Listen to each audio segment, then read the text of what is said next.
Hi, ഇന്ന് നമ്മളിവിടെ റെഡിയാക്കാൻ പോകുന്നത് ഒരു വത്തൽ കറിയാണ് കേട്ടോ. നല്ല തേങ്ങ അരച്ച വത്തൽ കറി.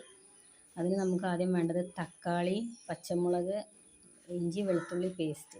അതൊരു പാത്രത്തിലേക്ക് ഇട്ട ശേഷം അതിലേക്ക് മഞ്ഞൾപ്പൊടി, മുളക് പൊടി, ഉപ്പ് അതിട്ട് മിക്സ് ചെയ്യുക. അതിനുശേഷം നന്നായിട്ട് അത് കുഴച്ചെടുക്കണം. നമ്മൾ കൈ കൊണ്ട് തന്നെ കുഴച്ചെടുക്കണം. അപ്പോഴേ ആ നാടൻ ടേസ്റ്റ് വരുള്ളൂ. തക്കാളി നന്നായിട്ട് ഉടഞ്ഞ് കിട്ടണം. അപ്പോൾ ലേശം പുളി വെള്ളത്തിലിട്ട് വെക്കണം. നമ്മൾ ആദ്യം തന്നെ ആ പുളിവെള്ളം പിഴിഞ്ഞ് അതിലേക്ക് ഒഴിക്കുക. നന്നായിട്ട് ഒഴിച്ച് കൊടുക്കണം. ഒഴിച്ചിട്ട ശേഷം പാത്രം മൂടി വെച്ച് സ്റ്റൗവിൽ വെക്കുക കേട്ടോ. മീനിടാനൊന്നും ആയിട്ടില്ല.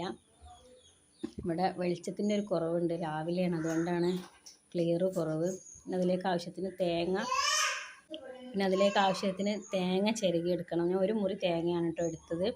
അതിലേക്ക് വെളുത്തുള്ളി, പിന്നെ ചീരുള്ളി എന്ന് പറയും ഞങ്ങൾ, പെരുംജീരകം, വലിയ ജീരകം ആഡ് ചെയ്യുക കേട്ടോ. ശേഷം അത് മിക്സിയിലിട്ട് അരയ്ക്കണം. അപ്പോഴേക്ക് നമ്മുടെ അടുപ്പത്ത് വെച്ച കറി തളിച്ചിട്ടുണ്ടാവും. അതിലേക്ക് നമ്മൾ മീൻ ആഡ് ചെയ്ത് കൊടുക്കുക. ഹലോ ഗേസ്, അപ്പോൾ ഇമ്മച്ചി ഷോയിനടിക്കാൻ പോയിട്ടുണ്ട്. അപ്പോൾ ബാക്കി വോയിസ് ഞാൻ കൊടുക്കാം കേട്ടോ. നല്ലപോലെ മിക്സ് ചെയ്തതിന് ശേഷം അതിൻ്റെ കളറൊന്ന് മാറുന്ന കടും കളറാകുന്നവരെ ഒന്ന് മിക്സ് ചെയ്തതിന് ശേഷം അത് അടുപ്പിട്ട് മൂടി വെക്കുകയാണ് ചെയ്യുന്നത്. അതിനുശേഷം നമ്മൾ അതിലോട്ട് തേങ്ങ ചിരണ്ടിയത് അതും പിന്നെ നമ്മൾ ഉള്ളി എല്ലാം മിക്സ് ചെയ്ത് തന്നിട്ട് അതിലോട്ട് അതിന് ഫ്ലേവർ വരാൻ വേണ്ടി കുറച്ച് വെള്ളത്തിലിട്ട് വെച്ചിരുന്നു. ഒന്ന് മിക്സ് ചെയ്യാണ് വേണ്ടത്. പിന്നെ നമ്മൾ അത് തുറന്നതിന് ശേഷം അതിലോട്ട് അപ്ലൈ ചെയ്ത് കൊടുക്കുക. അപ്പോൾ വരുന്നൊരു മണമുണ്ട്, അത് എന്താ വാസന അറിയോ? നല്ലപോലെ ഇളക്കിയതിന് ശേഷം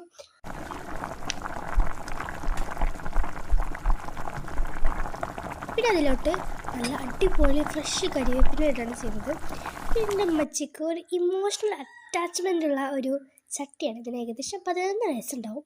അതിലോട്ട് ചീരുള്ളി തളിച്ച് വയ്ക്കുകയാണ് ചെയ്യണത്. നമ്മുടെ ടേസ്റ്റി യമ്മി കറി റെഡി.